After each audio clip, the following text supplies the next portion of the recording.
하나님의 크신 은혜와 복이 여러분의 삶에 함께 하기를 바랍니다. 하나님께서 채워주시는 기쁨으로 기뻐하고 즐거워하고 염려와 근심들이 다 물러가는 놀라운 역사가 있기를 바랍니다. 하나님의 백성인 우리들을 가르쳐서 성경은 무엇이라고 말합니까? 하나님의 백성이라고 하기도 했고 하나님의 자녀라고 하기도 했습니다. 그런데 성경에 보니 하나님 백성인 우리를 성도라고 부르고 있는 것을 볼 수 있습니다. 성도라는 말은 거룩한 무리라는 뜻입니다. 이 말은 예수 그리스도를 믿음으로 말미암아 우리 속에 하나님의 거룩함이 임하게 됐다고 하는 의미이기도 합니다. 그래서 하나님 앞에 구별된 거룩한 백성, 하나님의 은혜를 누리는 자가 되었다는 그런 이야기이기도 합니다.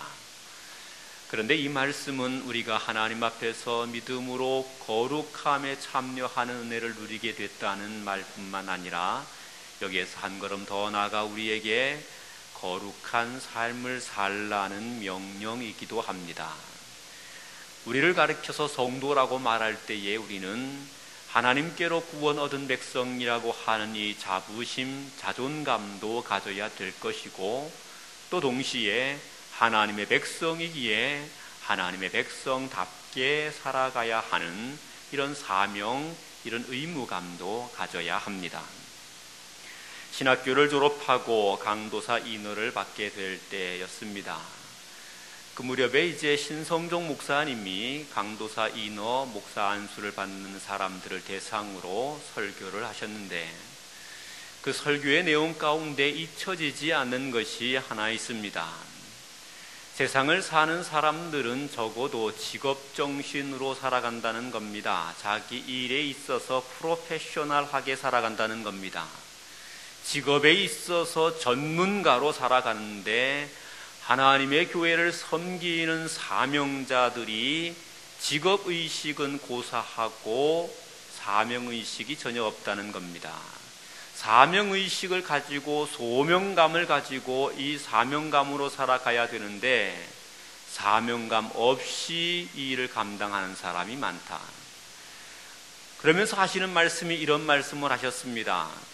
사명감은 없다 할지라도 그러면 적어도 직업정신은 가지고 살아야 될 것 아니냐. 목사가 되면 적어도 사람들 보기에 목사답게 살아야지. 하나님 앞에서 목사답게 사는 것은 고사하고라도 적어도 사람들 앞에 목사답게는 살아야지. 이렇게 말씀을 하시는 것이었습니다. 그 말씀 제게 엄청난 충격이었습니다. 그리고 일생을 목회해 가면서 잊지 않는 말씀입니다. 적어도 프로페셔널한 사람은 되어야 된다.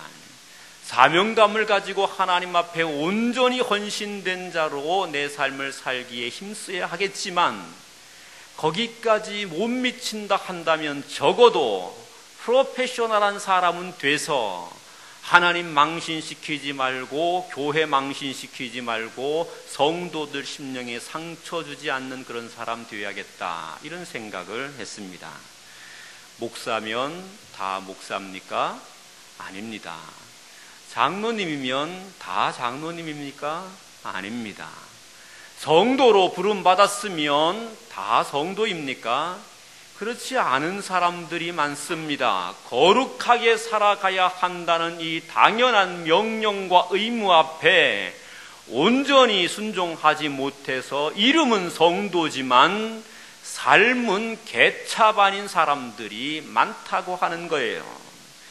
오늘 성경은 우리에게 이렇게 말합니다. 하나님께로 구원받은 사람은, 하나님께로부터 은혜를 받은 사람은 마땅히 성도이고 성도로서 거룩하게 살아가야 된다 하는 겁니다. 이스라엘 백성들이 애굽에 종살이하고 있을 때에 하나님께서 하나님의 능력의 손길로 그들을 구원해내셨습니다. 그들을 구원하신 하나님께서 시내산을 통해서 모세에게 하나님의 말씀을 명령을 주시는데 레위기 11장 44절 45절 말씀에 이렇게 기록합니다. 나는 여호와 너희의 하나님이라. 내가 거룩하니 너희도 몸을 구별하여 거룩하게 하고 땅에 기는 길짐승으로 말미암아 스스로 더럽히지 말라. 나는 너희의 하나님이 되려고 너희를 애굽 땅에서 인도하여 낸 여호와라. 내가 거룩하니 너희도 거룩할지니라. 주님이 이스라엘 백성들을 인도하시면서 그들에게 주신 명령이 이것입니다. 거룩해야 된다는 겁니다. 하나님이 거룩한 하나님이기에 하나님의 백성된 사람은 거룩함으로 이 땅을 살아가야 하고 거룩하기를 위해서 힘쓰는 사람이 되어야 한다는 겁니다. 사도 바울은 데살로니가전서 4장 3절에서 이렇게 말씀합니다. 하나님의 뜻은 이것이니 너희의 거룩함이니라. 따라합시다. 하나님의 뜻은 이것이니 우리의 거룩함입니다. 하나님이 뜻하는 바가 무엇이냐? 하나님의 소원이 무엇인가? 우리가 하나님 앞에 거룩한 자로 살게 되는 것이 하나님의 소원입니다. 우리 주님께서 우리에게 원하시는 바가 무엇인가? 우리가 주 앞에서 날마다 거룩한 자로 서게 되는 것이 이것이 주님의 소원이요 뜻입니다. 그러므로 우리는 거룩함에 이르는 자가 되어야 합니다. 거룩함에 이르기 위하여 힘써 헌신하며 우리의 믿음을 바르게 할 수 있어야 합니다. 사랑하는 성도 여러분, 저는 우리 교회가 하나님 앞에 거룩하다 인정받는 교회이기를 소원합니다. 거룩함으로 말미암아 하나님의 은혜와 복을 누리는 교회요 또 성도들이 되기를 바랍니다. 우리 교회 안에는 거룩한 능력과 거룩으로 말미암은 하나님의 복된 열매가 충만하게 되기를 주님의 이름으로 축복합니다. 미국의 종교 관련 리서치 기관인 바나에서 설문조사를 했습니다.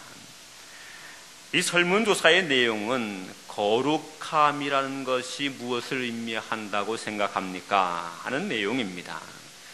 성경 속에 깔려있는 거룩에 대한 이 개념을 제대로 이해하고 있는가 해서 사람들에게 설문조사를 했습니다. 그랬는데 많은 사람들이 이렇게 대답을 했습니다. 거룩함이 무엇인지 잘 모르겠습니다. 거룩하다는 말은 참 많이 했지만 거룩함이 무엇인지 잘 모르겠습니다. 대답한 사람들이 꽤 많았습니다.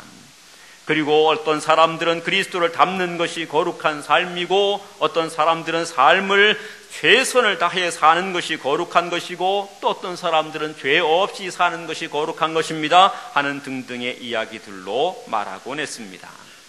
성경이 우리에게 거룩하라고 말하는데 거룩이란 무엇입니까? 여러분, 거룩이 무엇이라고 생각합니까? 헬라 성경에서 거룩이라는 말은 하기오스라고 하는 말을 사용합니다. 이 말은 하나님과 본성적으로 닮아 있어서 세상과 구별되어 있다고 하는 말입니다. 하나님과 그 본성이 성품이 닮아 있기 때문에 세상과 구별되어 있는 것, 이것을 거룩이라고 말한 겁니다. 어떤 분은 이 말을 이렇게 말하기도 합니다. 세상의 것을 단절해서 하나님께 나를 붙여놓아 내 삶이 하나님을 닮아가게 될 때에 이것을 거룩이다, 이렇게 이야기한다, 이렇게 말하기도 합니다. 헬라어에서 이 하기오스라고 하는 말은 원래 사람들로 하여금 두려움과 존경을 불러일으키는 신들의 권위 내지는 속성을 가리키는 말이었습니다. 그런데 이 말을 70인경에서 히브리어에 있는 코데쉬라고 하는 이 거룩이라는 말을 번역할 때 이 하기오스를 사용함으로 이 그리스 헬라적인 용어가 성경적 용어로 변천되었는데 이 코데시라고 하는 히브리어는 분리되었다라고 하는 의미와 하나님께 바쳐졌다라는 의미가 결합되어 있습니다. 이 말은 하나님께서 쓰실 때에 하나님 앞에 온전히 바쳐진 것을 의미합니다. 지극히 존귀하신 그 하나님께 바쳐지기 위하여 세상에서부터 분리되는 것을 의미합니다. 그래서 세상의 부정함과 세상의 더러움과 세상의 죄악됨을 완전히 털어낸 정결한 것, 이것을 가르쳐서 코데시라고 하는 단어를 사용합니다. 레위기는 하나님을 소개하면서 이렇게 말했습니다. 하나님은 거룩한 하나님이라는 겁니다. 세상과는 분리되어 있는 분이라는 겁니다. 세상과 비교할 수 없는 분이라는 겁니다. 세상과 차원을 달리하는 그런 지극히 존귀하고 높으신 분이라는 말입니다. 하나님을 소개하면서 이렇게 세상과 분리되어 있는 차원 높으신 분으로 소개했고, 그리고 사람들에게 이 고데시라고 하는 말을 사용할 때에는 그 하나님께 드려진, 그 하나님께 바쳐진 것이라는 의미입니다. 오늘 교회 안에 있는 많은 기물들이 있습니다. 마이크도 있고 강대상도 있고, 그리고 제가 입고 있는 이 가운도 있습니다. 이 모든 것을 말하게 될 때에 무엇이라고 부르는가 하면 성물이라고 말합니다. 거룩한 물건이라는 겁니다. 제가 입고 있는 가운의 천은요, 그렇게 비싼 것이 아닙니다. 이 천은요, 그렇게 대단한 것도 아닙니다. 아마 옷감을 잘 아시는 분들은 이런 천으로 양복을 만들면 싸구려 옷이 된다는 거 금방 알 겁니다. 그런데요, 그런 천으로 만든 옷이지만 값은 얼마 안 나가는 옷일지라도 하나님께 바쳐지니 거룩한 것이 됩니다. 마이크요, 이거보다 더 좋은 마이크 엄청나게 많습니다. 그런데 하나님께 바쳐졌으니 성물입니다. 이 강대상은 너무나 오래된 강대상이지요. 이 오래된 강대상, 어떻게 보면 고물상 장사도 안 주어갈 강대상입니다. 그런데 하나님께 바쳐진 것이기에 거룩합니다. 함부로 할 수가 없는 겁니다. 하나님께 바쳐질 때에 이것이 거룩하게 된다는 이야기입니다. 하나님이 오늘 우리에게 명령하는 것이 무엇인가? 온전히 하나님께 바쳐진 자로 살아가는 것이어야 한다는 거예요.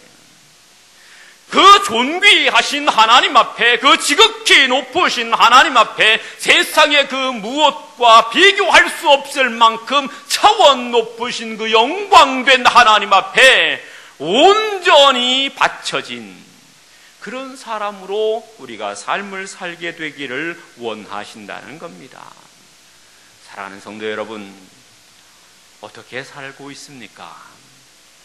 여러분, 하나님께 바쳐진 자로 삶을 살아가고 있습니까? 아니면 세상에 바쳐진 자로 살아가고 있습니까? 참 곤란한 질문들이 참 많아요. 제가 어제도 들었습니다. 어제 우리 이청우 목사님이 알려주셔서 하나 새롭게 배운 게 있는데 이런 거예요. 어떤 젊은 사람이 목사님께 인터넷으로 질문을 했대요.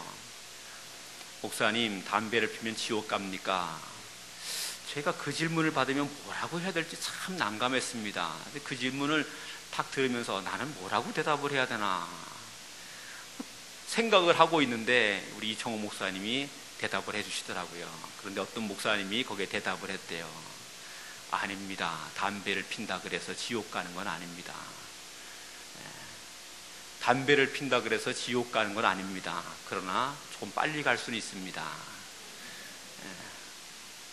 빨리 죽는다는 얘기겠죠. 천국에 못 가는 건 아니라는 거예요. 그런데 천국에 조금 빨리 갈 수는 있대요. 술 먹는 것도 마찬가지예요. 하나님께 바쳐진 사람이라면요, 삶이 달라야 합니다. 세상 사람들과 똑같이 사는 것으로는 안 됩니다. 세상 사람들과 구별된 삶으로 살아야 합니다. 하나님께 바쳐진 사람이기에 우리의 삶을 세상적인 것으로 마음대로 흘러가게 해서는 안 됩니다. 명확하게 끊어내야 하고 분리해야 하고 그리고 온전히 바르게 고쳐 세울 수 있어야 합니다. 비록 힘겹고 어려운 삶이라 할지라도 하나님께 바쳐졌다면 하나님이 기뻐하는 일을 위해서 우리가 그 힘겨운 길 걸어갈 수 있어야 합니다. 그렇게 될 때에 하나님의 복이, 은혜가 우리에게 넘치게 됩니다. 저는 하나님의 백성인 것이 감사합니다. 내가 감사하다 그러니까 여러분은 아멘을 안 하시는군요. 저는 여러분이 하나님의 백성인 것을 하나님께 감사를 드립니다. 역시 이기적입니다. 자기들 얘기하니까 아멘을 안 해요. 저는 하나님의 백성인 것에 대한 긍지가 있습니다. 저는 목사인 것에 대한 강한 긍지가 있습니다. 제가 목사인 것을 누가 부정해도요, 부정하면 거기에 대해서 매우 민감하게 저 자신을 돌아보고 깊이 생각을 합니다. 하나님의 백성이기에 이 하나님의 백성인 것에 대해 긍지를 갖고 있기 때문에 여기에 명예를 훼손하는 일을 하고 싶지 않습니다.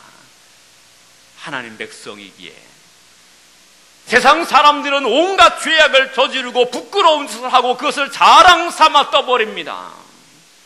술을 많이 마시는 게 뭐 자랑이라고, 나는 술을 한 자리에 앉으면 뭐 맥주로 박스를 몇 박스를 마신다는 등, 뭐 먹고는 가도 들고는 못 가도 먹고는 간다는 등 자랑하지도 못할 것 자랑하지만 저는 술 한 모금을 입에 대면 부끄러워 말도 못합니다. 이해되지요? 목사인 것에 대한 자부심이 있습니다. 여기에 불명예를 끼치고 싶지 않습니다. 그런데 우리 성도들이, 믿음으로 사는 사람들이 세상에 들어가서 하나님의 백성인 것에 대한 자부심을 가지고 거룩한 일을 결단해야 하는데 거룩한 일에 미적미적거리고 세상 사람들처럼 부끄러운 것에 휩쓸려서 이것 따라가고 있다고 하는 사실이죠. 우리는 그렇게 살지 않았습니까? 주님이 오늘 우리에게 명령합니다. 내가 거룩하니 너희도 거룩하라 하는 겁니다. 여러분 모두가 하나님 백성으로 거룩하게 되기를 주님의 이름으로 축복합니다. 어떻게 해야 거룩하게 될 수 있습니까? 성경은 여러 가지로 우리가 거룩하게 사는 길에 대하여 소개하고 있습니다. 그런데 사람들은 이렇게 생각을 하지요. 거룩하게 되는 건, 거룩하게 살려고 하면 산속으로 들어가서 돌을 닦으면 된다. 어떤 청년이 도에 대해서 관심이 많은 청년이 있다 그랬는데 돌을 닦으면 거룩하게 된다고 생각하는 사람이 있습니다. 혹시 말이에요, 도에 대해서 관심이 계신 분들은 우리 교회에 전도사님이 3분이 계십니다. 그냥 도사도 아니고 전도사님이 3분이 계십니다. 거기다가 협동 전도사님이 2분이 더 계십니다. 그분들에게 물어보세요. 그러면 도를 잘 가르쳐 줄 겁니다. 예? 돌을 닦으면 거룩하게 되는 줄 알고 산속에 들어가서 돌을 닦는다고 가부좌를 틀고 앉아있고 뭐 밥을 굶어가면서 채식을 해가면서 소나무 잎사귀 뜯어먹어가면서 거룩을 찾겠다고 하는데 아무리 찾아보시기 바랍니다. 거기에 거룩이 없습니다. 어떤 사람은 또 이렇게 말합니다. 거룩하게 되려고 하면 결혼을 하지 않아야 된다. 그래서 결혼하지 않으면 거룩하게 된다고 말하고 고기를 안 먹으면 거룩하게 된다고 말합니다. 그렇게 사는 사람들이 있지요. 결혼 안 하고 고기를 안 먹고 거룩하게 살겠다고. 그런데 사도 바울이 디모데전서를 통해서 기가 막히게 말씀을 주셨습니다. 디모데전서에 보니까 4장 3절 5절에서 혼인을 금하고 어떤 음식물을 먹지 말라고 할 터이나 음식물은 하나님이 지으신 바니 믿는 자들과 진리를 아는 자들이 감사함으로 받을 것이니라. 하나님께서 지으신 모든 것이 선함에 감사함으로 받으면 버릴 것이 없나니 하나님의 말씀과 기도로 거룩하여짐이라. 아멘. 하나님의 말씀을 읽었는데 아멘을 하셔야지. 눈을 감고 계시면 됩니까? 다시요. 하나님의 말씀과 기도로 거룩하여짐이라. 아멘. 여기 보니 혼인을 하지 않는다고 거룩하게 되는 것이 아니랍니다. 어떤 음식물을 안 먹는다 그래서 그것으로 거룩하게 되는 것이 아니랍니다. 이 모든 것은 우리가 하나님 앞에서 감사함을 가지고 누리고 이것을 통해 하나님께 감사하면 된다고 합니다. 이것을 통해 하나님께 감사하고 영광을 돌려야 한다는 그런 말입니다. 그리고 우리가 거룩하게 되려고 하면 어떻게 해야 한다는 거지요? 하나님의 말씀과 기도로 거룩하게 된다는 거예요. 하나님의 말씀이, 기도가 우리를 거룩한 삶으로 인도해 간다고 말씀하고 있습니다. 그러니 하나님의 은혜로, 하나님의 축복이요, 하나님의 인도하심만이 우리를 거룩하게 할 수 있다는 사실을 우리가 믿어야 한다는 거예요.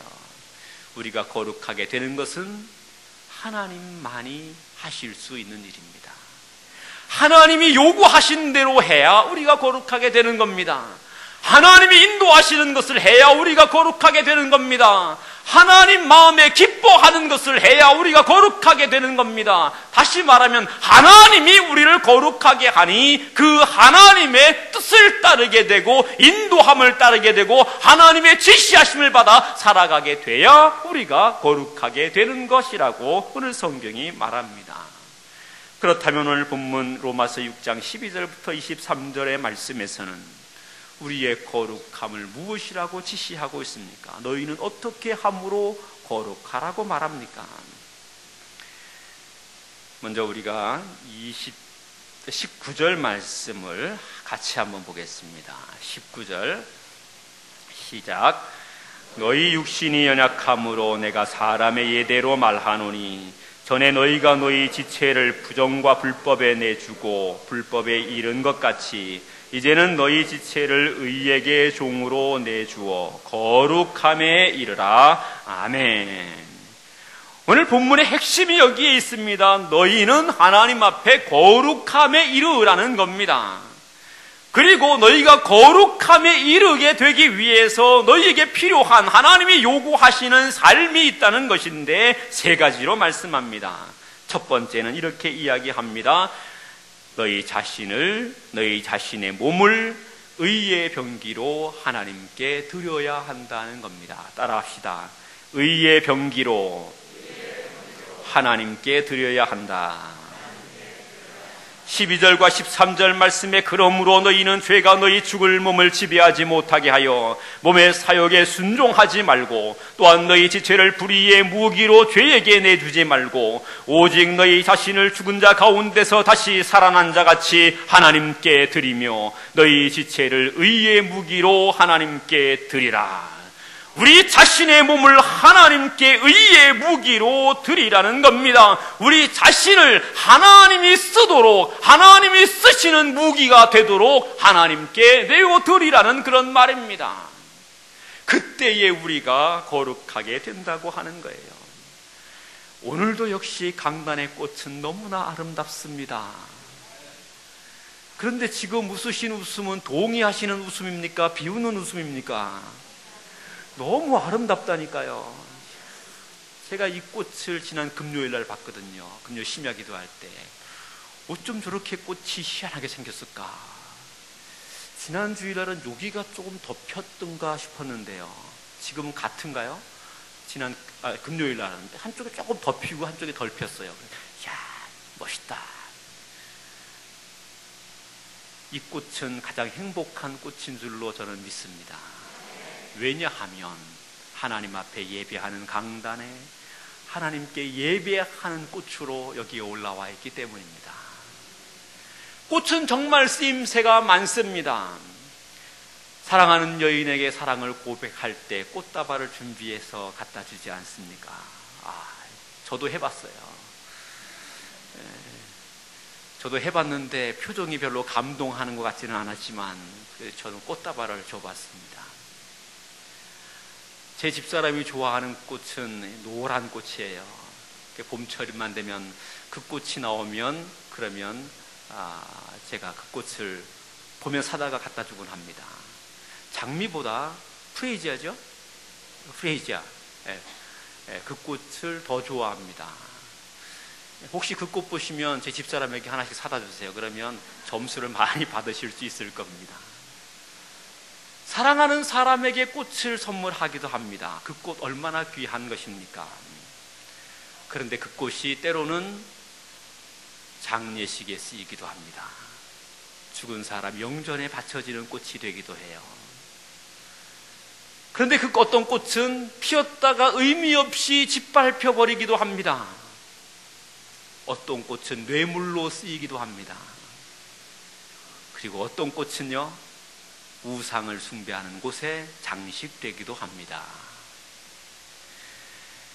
꽃으로서 행복한 것은 무엇인가 하면 가장 행복한 것은 하나님 앞에 이 꽃이 드려졌을 때 아마 꽃이 가장 행복한 겁니다. 행복할 겁니다.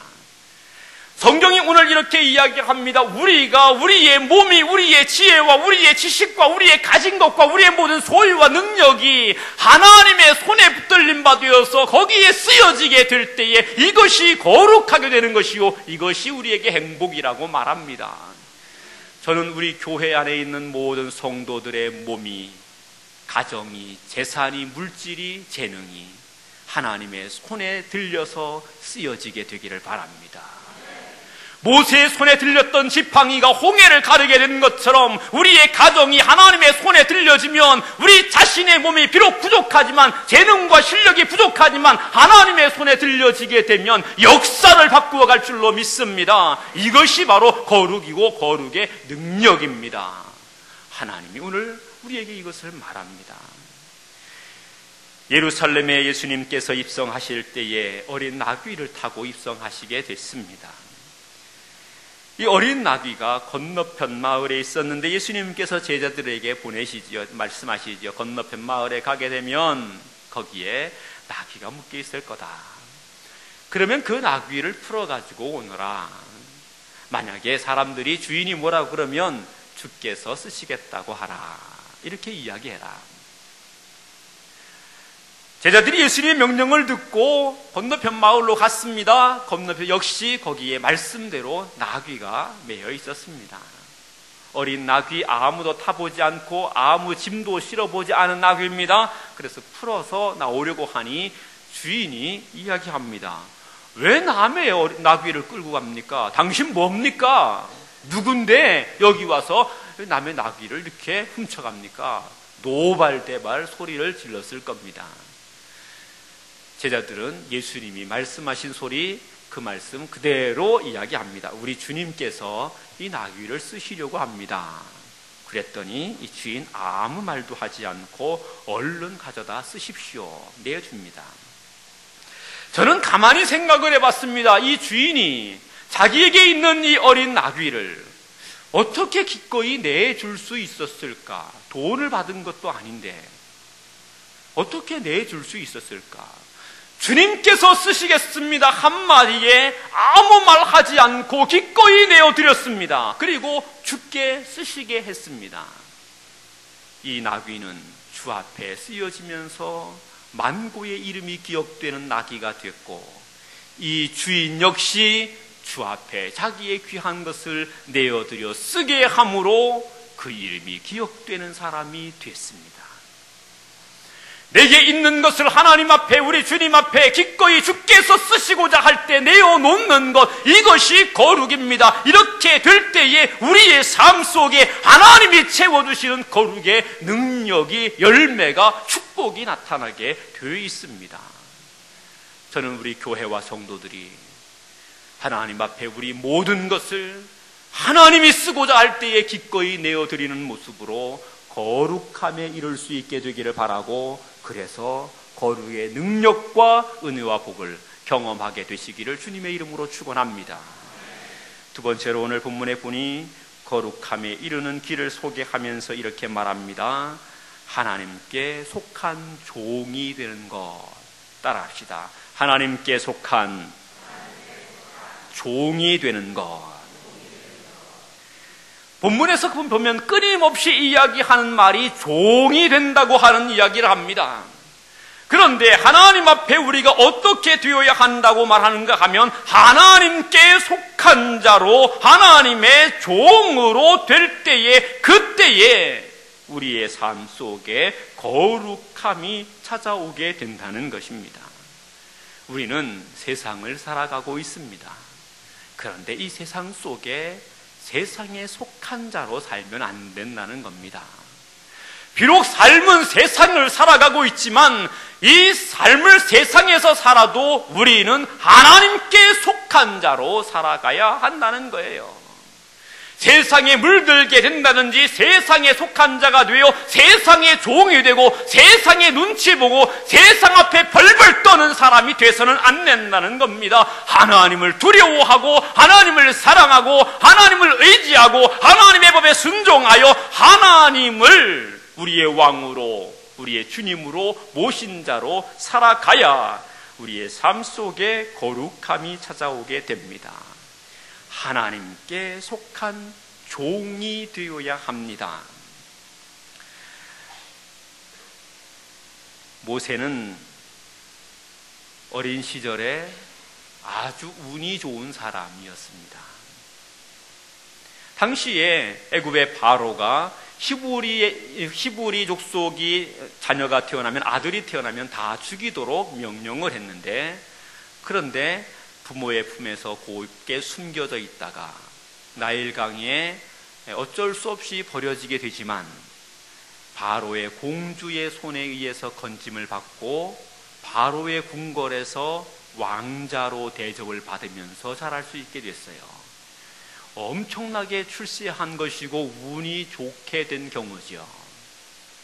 그런데 이렇게 자란 모세, 장성하게 됐을 때에 어떻게 됩니까? 히브리서 11장 24절부터 26절 말씀에 이렇게 말합니다. 믿음으로 모세는 장성하여 바로의 공주의 아들이라 칭함받기를 거절하고 도리어 하나님의 백성과 함께 고난받기를 잠시 죄악의 낙을 누리는 것보다 더 좋아하고 그리스도를 위하여 받는 수모를 애굽의 모든 보화보다 더 큰 재물로 여겼으니 이는 상주심을 바라봅니다. 모세는 애굽의 바로의 공주의 아들이라고 하는 이 자리를 버렸습니다. 그는 바로에게 속한 자로 살지 않겠다고 했습니다. 그는 하나님의 백성으로 하나님께 속한 자로 살겠다고 말합니다. 그리고 하나님께 속한 자로 살아가는 것이, 하나님께 속한 자로, 하나님께 속한 종으로 살아가는 것이 이 땅에서 고난을 당하게 되는 것이고 괴로움을 당하게 되는 것이고 핍박을 받게 되는 것이고 죽음의 자리에 놓이게 되는 것이라 할지라도 기꺼이 그 길을 가게 됐다고 말합니다. 그 이유는 무엇이었는가? 하나님 앞에 더 큰 상급이 있는 것을 보았고 믿었기 때문이라는 것이지요. 오늘 우리 교회가요, 이와 같은 거룩함에 이룰 수 있어야 합니다. 세상 것 좋다고 그 세상 것에 푹 빠져서 세상의 눈치 보며 사는 교회 되어서는 안 됩니다. 세상 사람들 앞에서 굽신거리며 비굴하게 사는 그런 그리스도인 돼서는 안 됩니다. 우리는 하나님께 속한 자요, 하나님께 속한 종으로 하나님의 백성으로 살아가야 합니다. 세상의 모든 유혹을 과감히 물리칠 수 있어야 합니다. 세상의 죄악을 과감히 끊어버릴 수 있어야 합니다. 세상이 주는 만족을 과감하게 잘라낼 수 있어야 합니다. 그리고 하나님 백성으로 기꺼이 주님의 십자가를 지고 걸어가는 이런 삶을 감당할 수 있어야 합니다. 이것이 거룩이요, 이와 같은 삶을 살 때에 세상의 모든 보화보다 더 놀라운 하나님의 은혜와 축복이 우리 가운데 넘쳐나게 되는 겁니다. 이 복을 누리게 되기를 바랍니다. 마지막으로 거룩함에 이르고자 하는 사람은요, 교훈의 본을 마음으로 순종하는 사람입니다. 따라합시다. 교훈의 본을 마음으로 순종합니다. 하나님의 말씀을 듣게 될 때에 이 말씀을 마음으로 순종합니다. 진실로 순종한다는 거예요. 하나님의 말씀을 듣게 될 때에 억지로 마지못해 그냥 끌려가는 것이 아니라 이 말씀 앞에 내 마음으로부터 순종하는 자가 된다는 겁니다. 이렇게 순종하는 사람 거룩함에 이를 수 있다고 말씀합니다. 성경이 우리에게 강조하는 것 참 많이 있지만 우리가 꼭 기억해야 되는 말씀이 있지요. 순종이 제사보다 낫다. 제가 목회를 하면서 어떻게 하는 것이 하나님이 가장 기뻐하시는 목회가 될 것인가 하는 것을 늘 생각을 합니다. 하나님이 교회를 향하여 어떤 비전을 제시하시는지, 우리가 감당해야 되는 사명이 무엇인지, 우리는 어떻게 이 일들을 감당해야 될 것인지 하는 것 등에 대해서 많이 생각하고 기도하고 말씀을 통해 묵상을 합니다. 그러면서 교회가 해야 할 일들을 생각하는데 그 가운데 최고의 일로 예배를 꼽습니다. 최고의 일로, 가장 높은 곳에 예배하는 일, 하나님이 기뻐하시는 예배하는 일, 이거 어떻게 하나님 앞에 기뻐하는 예배를 하게 할 것인가? 우리 교회는 하나님이 기뻐하시는 예배를 할 수 있어야 되고, 예배를 날마다 하나님이 기뻐하시는 예배가 되도록 갱신해야 된다 하는 이런 생각을 하고 이런 고백을 합니다. 그런데 성경이 이렇게 말하지요. 신앙생활의 최고의 미덕이 뭐냐? 너희 예배인 줄로 알지? 그래, 예배 귀한 거야. 그런데 순종이 제사보다 낫다. 순종함이 우리에게 거룩함에 이르게 하는 방법이 된다고 하는 사실입니다. 아브라함이 믿음의 조상으로 하나님 앞에 복을 누리게 됐습니다. 그가 하나님 앞에 믿음의 조상이 되었고 복의 근원이 되는 사람이 됐는데 어떻게 해서 그와 같이 될 수 있었습니까? 물론 그의 삶이 하나님께 예비하는 삶이기도 했습니다만, 성경은 아브라함에 대한 소개를 하면서 이렇게 말합니다. 그는 하나님께 순종하는 사람이었다는 겁니다. 내가 본토 친척 아비 집을 떠나 내가 지시하는 땅으로 가라 말씀할 때 갈 바를 알지 못하였지만 그 말씀 앞에 순종함으로 나갔습니다. 사랑하는 아들 독자 이삭을 모리아 산의 번제물로 찢어 불태워 하나님께 바쳐라 하는 명령을 들었을 때에 그는 순종함으로 나갔습니다. 불가능해 보이는 하나님 말씀 앞에 이런저런 변명, 구차한 말을 놓지 않았습니다. 그 말씀 앞에, 주의 말씀 앞에 아멘 하고 순종했습니다. 그 말씀 앞에 납작 엎드리는 사람이 됐습니다. 그랬더니 하나님은 그를 믿음의 조상이 되게 했습니다. 거룩함에 이르는 사람이 되게 했습니다. 밤이 맞도록 수고하였지만 그물에 고기 한 마리 잡지 못했던 베드로, 어떻게 그 그물을 채우고 2배에 가득히 실을 수 있게 되었습니까? 예수님 말씀합니다. 깊은 곳에 가서 그물을 던져라. 이 한 말씀에 순종했습니다. 그랬더니 하나님 앞에 이 놀라운 축복을 얻게 됩니다. 제가 어제 신방을 갔다 왔습니다. 안면도까지, 태안까지 신방을 갔다 왔어요. 해수욕장도 보고 바닷물도 좀 만지고 신방도 갔다 왔는데, 신방하면서 하고 난 다음에 아침에 그 바닷가를 한번 쭉 걸어 다녀봤습니다. 고기를 잡고 난 다음에 그물을 이제 정리하는 어부들을 봤어요.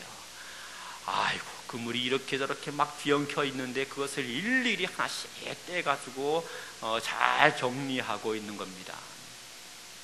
그게 정리가 끝나야지 이분들 하루 일과가 다 끝나고 다음 작업을 위해 준비가 되는 것 같아요. 꽤 오랜 시간 그걸 정리하고 있었어요. 집사람하고 같이 그것을 보고 난 다음에 제가 보면서 이랬습니다. 저 그물을 다시 깊은 곳에 던지라 그러면 저 사람들이 뭐라 그럴까? 지금 힘겹게 정리하고 있는데, 야, 그 그물을 다시 깊은 곳에 던져라 이렇게 말하면 여기 있는 사람들 가운데 누가 그 말을 듣고 깊은 곳에 가서 그물을 던지겠는가? 제가 거기서 깊은 곳에 가서 그물을 던져라 그러면요, 거기 아저씨 아줌마들한테 맞아 죽고 오늘 못 왔을 겁니다. 순종하기 쉬운 거 아닙니다. 밤새도록 수고해서 고기 한 마리 못 잡고 열이 잔뜩 받았습니다. 기분도 상할 대로 상했습니다. 그런데 이제 그물 기껏 다 정리해서 마감하고 집에 가려는 찰나에 예수님 만난 거죠. 예수님이 배를 잠시 띄우라 그러니까, 야, 오늘 돈도 못 벌었고 이 양반한테 배나 빌려주고 일당이나 건져야지, 아마 그런 생각을 가지고 배를 띄우지 않았겠습니까? 그런데 뱃삭은 줄 생각 안 하고 뭐라 그래요? 깊은 곳에 가서 그물을 던지래요. 배 타고 있는 대로 배를 확 뒤집어 버리가지고 그냥 빠뜨려버리지. 그런데 어떻게 합니까? 베드로가 순종했어요.